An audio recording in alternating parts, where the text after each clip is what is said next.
ngelihat saya punya guru. Itu saya punya guru Abi Yaman, tempat saya ngaji setiap minggu nih. Hari ini saya pulang ngaji langsung ke mana?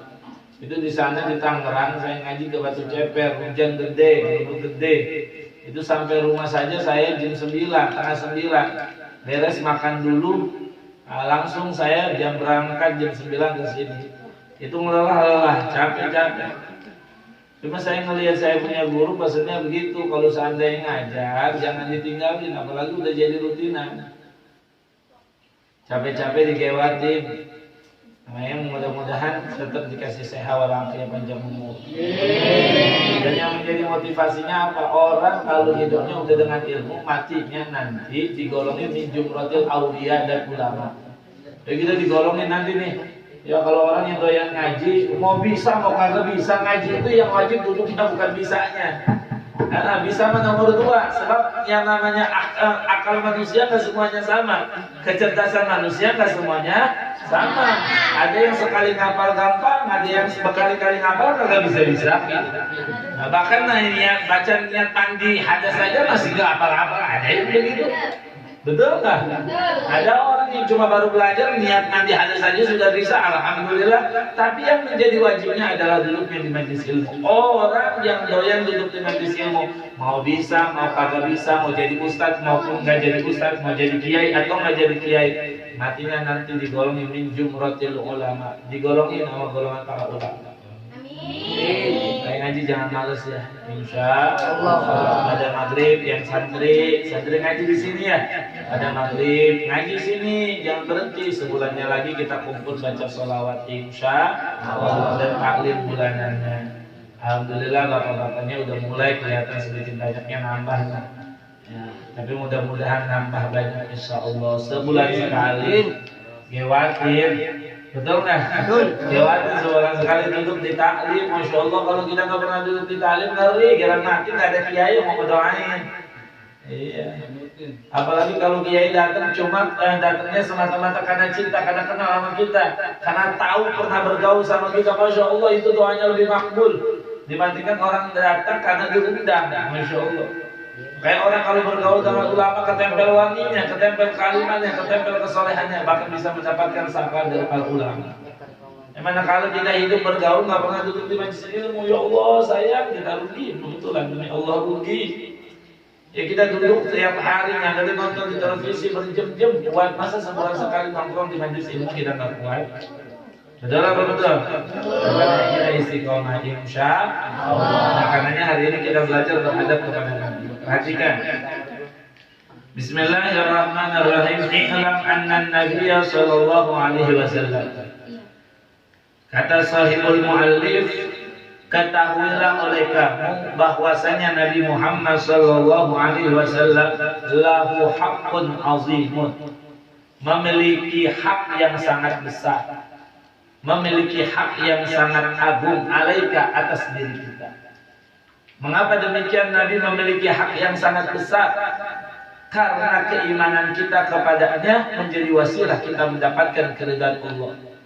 Kalau bukan karena keridhaannya Nabi Muhammad, kemuliaan Nabi Muhammad, maka kita tidak akan pernah selamat dunia serta akhirat.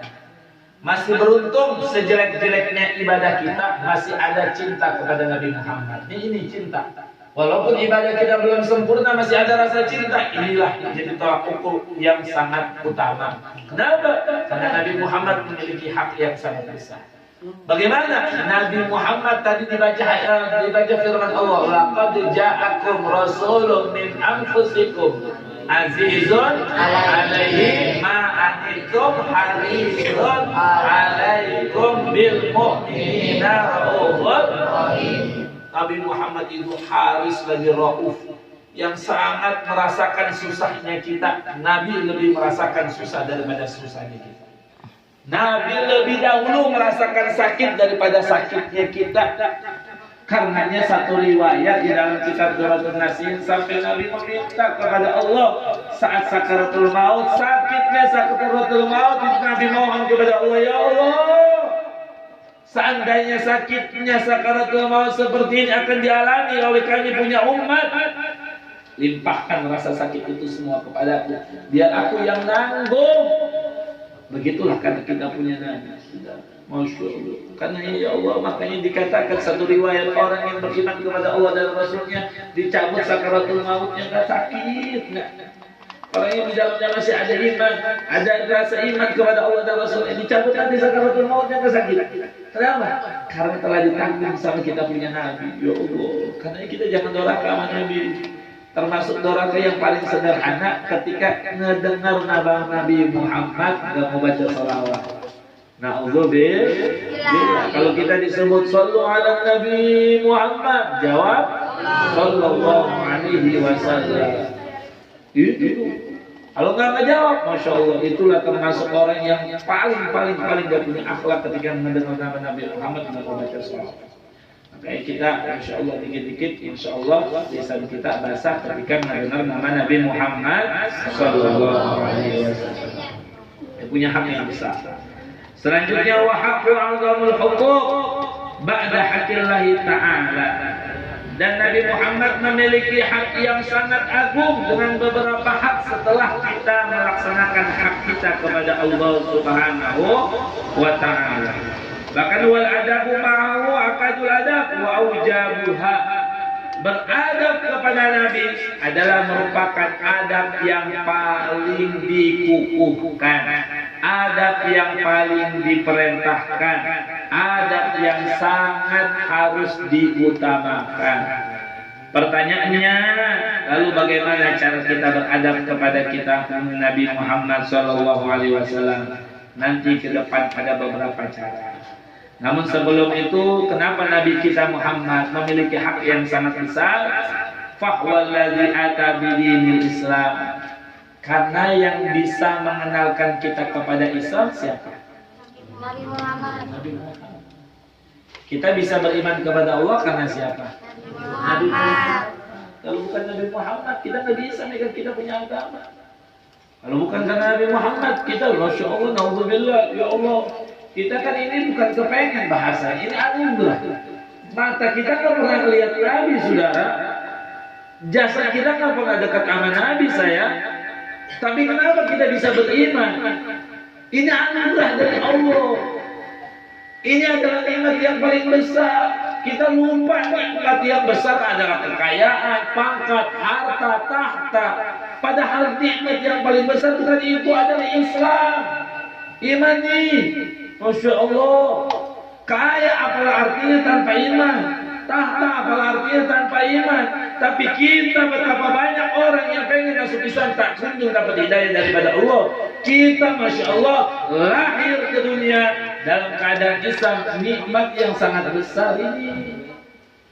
Ini anugerah, karena kita pengen ini kita punya iman. Walaupun kata kita, saya mau tanya, pernah ngimpi ketemu Nabi Muhammad enggak? Ngelihat aja enggak, apalagi mimpi aja enggak, apalagi ngelihatnya, betul. Nah, tapi kenapa kita sampai bisa mencintai Nabi Muhammad? Karena kemuliaan mukjizat Nabi Muhammad, keagungan Nabi Muhammad yang namanya enggak pernah sirna sampai hari kiamat, dan itulah yang menjadi sababiyah kita bisa mengenal Allah dan Rasulnya melalui agama Islam. Alhamdulillah. Ini anugerah kita lahir dari Islam, alhamdulillah. Kita makanya sudah iman nih jangan sampai dilepas ya. Santri, iman jangan sampai dilepas santri. Iman jangan sampai dijual. Ibadah kita boleh kagak bagus, imannya jangan sampai dijual. Ibadah kita akuin kita banyak dosa, ibadahnya kurang, tapi jangan sampai iman kita ini digadain ya. Jangan. Bagaimana menjual agama? Yaitu ketika manakala agama kita dihina, kita biarkan. Ini nggak boleh. Harus kita bela, biarkan kita ibadah kita kurang bagus. Kalau ada yang menghina Allah dan Rasulnya, kita bela. Itulah bagian daripada kita menjaga kita punya iman. Tapi sama dengan kita menjual iman, menggadaikan iman, agama kita dihina, Allah dihina, Rasul dihina, kita diam. Ini sama kita menjual kita punya iman dengan harta dunia. Alhamdulillah. Makanya kita tahanin kita punya iman, insya Allah. Nah, selanjutnya Kata kita punya Nabi sallallahu alaihi wasallam, la yu'minu ahadukum hatta akuna ahabba ilaihi min waladihi wa walidihi wan nasi ajma'in. Tidaklah beriman salah seorang di antara kalian sehingga aku lebih dicintai daripada anaknya, daripada orang tuanya, dan dari seluruh manusia yang lainnya. Kita kalau emang cinta sama Nabi, harus Nabi nomor 1, jangan dijadikan nomor 2. Enggak bakal sempurna iman orang. Ini kita punya iman, sekarang kita beriman kepada Allah dan Rasulnya, tapi kita punya iman, kita punya dada nggak sempurna. Kalau Nabi Muhammad di nomor 2-kan, kalau Nabi Muhammad di nomor 2-kan, kalau kita lebih mencintai manusia, nih di sini bahasanya min waladihi. Kalau kita lebih mencintai anak dibandingkan Nabi Muhammad, ini nggak bakal sempurna kita punya iman. Kenapa? Betapa banyak orang imannya lemah cuma gara-gara anak. Benar nggak? Benar nggak? Dia sampai bisa mencuri gara-gara anak. Ya Allah, gua nggak punya kerjaan, anak gua kelaparan, nyari rezeki halal putus asa. Karena nyarinya banyak, bukan nyari halalnya, bukan nyari sedikit yang penting halalnya, nyari banyaknya. Akhirnya dia cari dengan jalan yang haram, jual miras, pasang judi. Terus juga mencuri, merampok. Ini termasuk salah satu daripada tanda dia lebih mencintai anaknya dibandingkan mencintai daripada Rasulnya. Kalau dia cinta kepada Rasul, anak walaupun dia kelaparan, nggak punya baju bagus seperti temannya, nggak punya handphone layak bagus seperti layak handphone temannya, dia sabarin, dia tabain, nggak mau mencuri, nggak mau berjudi, nggak mau cari harta yang haram demi dia punya anaknya, disabarin. Ini berarti lebih memilih cintanya Rasulullah dibandingkan daripada dia punya anak. Ini yang justru bakalan membawa berkah. Suatu saat akan Allah berikan keajaiban dalam kehidupannya.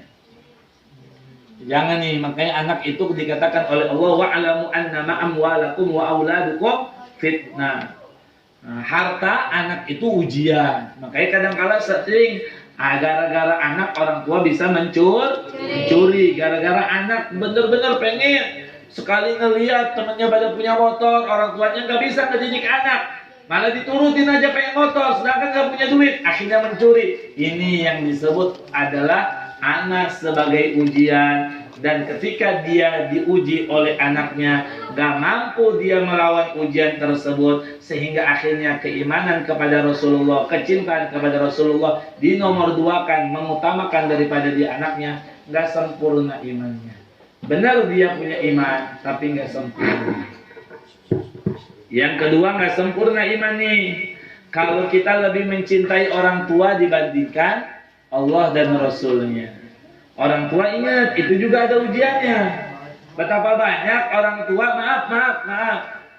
Dia sayang sama orang tua, gue pengen ngebagian orang tua gue pengen ngeberiin makanan, baju bagus buat orang tua gue. Niatnya baik, tapi ternyata niat yang baik dilakukan dengan perbuatan yang tidak baik.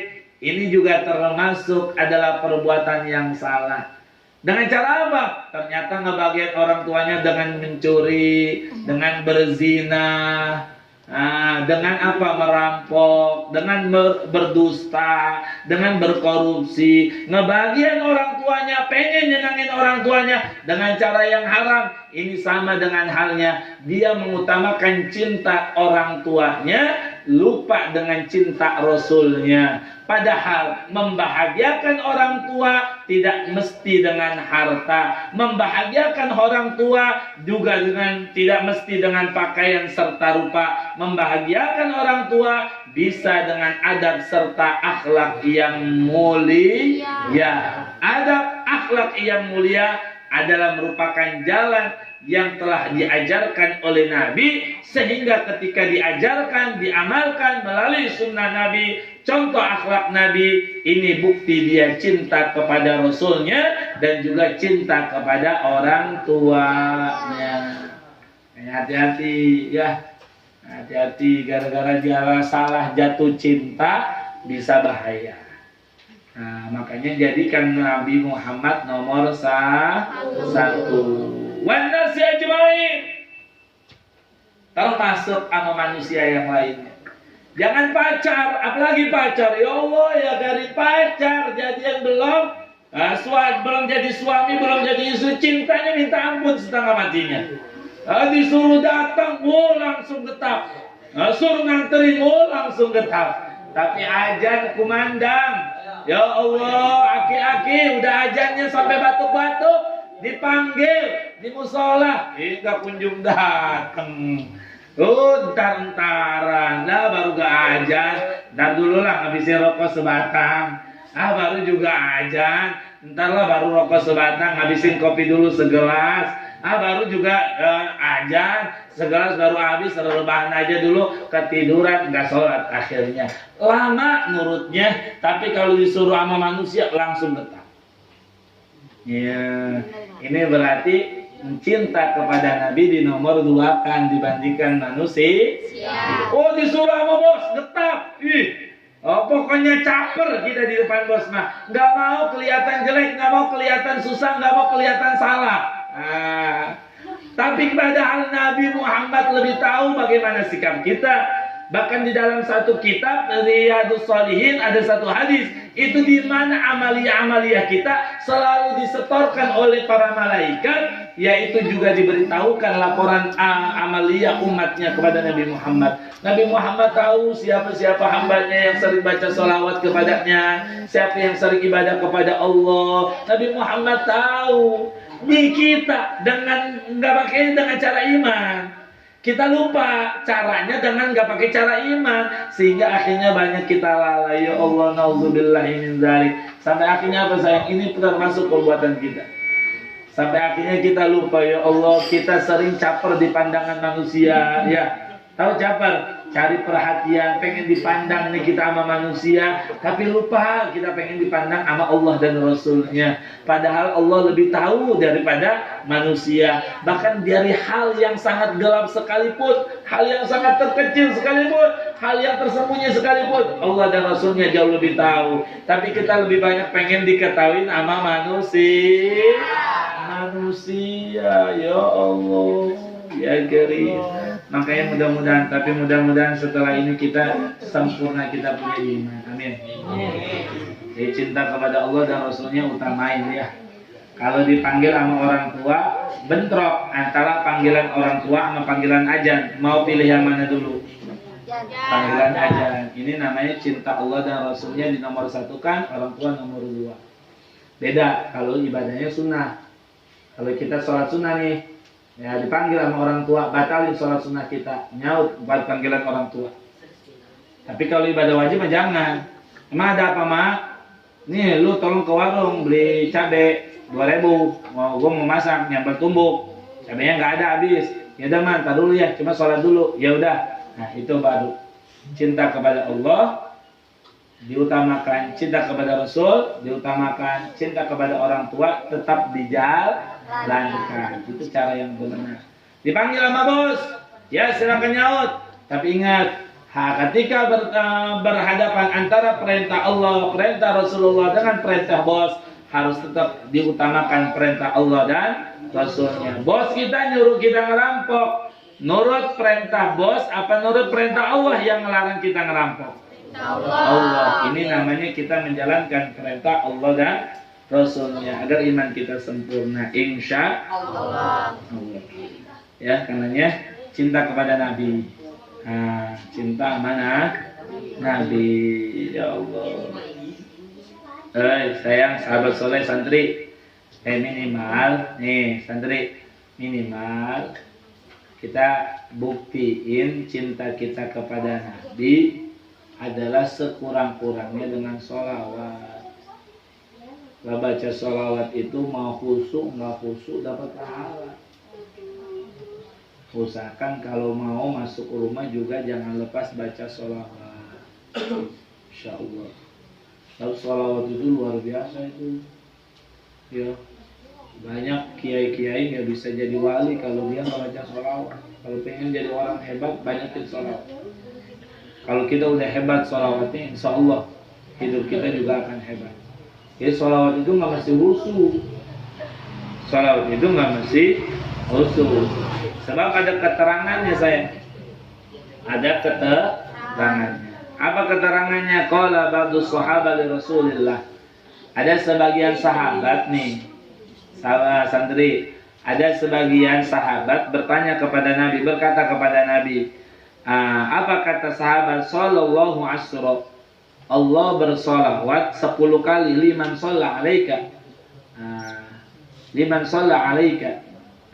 Allah bersolawat 10 kali bagi orang yang bersolawat kepadamu ya Rasulullah. Marratan wahidah, walaupun hanya 1 kali. Ditanya sama sahabat, hal dzalika liman kana hadiral qalbi. Apakah 10 salawat yang dibacakan oleh Allah untuk orang yang baca salawat 1 kali kepadamu, bagi mereka yang baca salawat yang hadirnya yang hatinya hadir, yang ketika dia baca salawat sekali ingat kepadamu? Apa kata Nabi? Enggak. Walaupun dia tidak hadir hatinya dalam membaca salawat kepadaku, enggak ingat kepadaku, lisannya baca salawat kepadaku, Allah dan Allah Subhanahu wa taala akan salawat kepadanya 10 kali. Jadi kita kayak tadi nih baca ya Nabi, itu pasti banyak yang enggak khusyuk. Enggak ingat sama Nabi kan? Nah, kita kan sering begitu baca ya Nabi saja. Pikiran kita enggak ingatnya sama Nabi kan? Nah, tapi itu jauh lebih baik dan itu tetap kita mendapatkan 10 rahmat daripada Allah Subhanahu wa taala. Lalu bagaimana kalau seandainya hadir? Kita punya hati hadir ketika baca salawat. Fala ya'lamu qadra dzalik illallah ta'ala. Enggak ada yang tahu pahalanya kecuali Allah, kata Nabi. Saking besarnya orang baca salawat ingat sama Nabi. Allahumma sholli ala sayyidina Muhammad. Kebayang tuh Nabi Muhammad. Kebayang kisah hidupnya Nabi Muhammad. Itu diberikan pahala oleh Allah yang hanya Allah yang mengetahui bagaimana besar pahalanya. Masya Allah. Berarti besar pahala. Makanya salah satu adab hari ini yang harus kita pelajari kepada Nabi Muhammad adalah banyak-banyak baca sholawat kepada Nabi Muhammad. Jangan sampai kurang, ya. Jangan sampai kurang. Orang-orang dulu itu banyak pengen jadi kaya, pengen memperbaiki hidupnya, dunianya, itu dengan bersolawat kepada Nabi Muhammad. Boleh kita berwasilah kepada Nabi dengan solawat, boleh. Dunia yang punya siapa? Allah. Dunia yang punya siapa? Allah.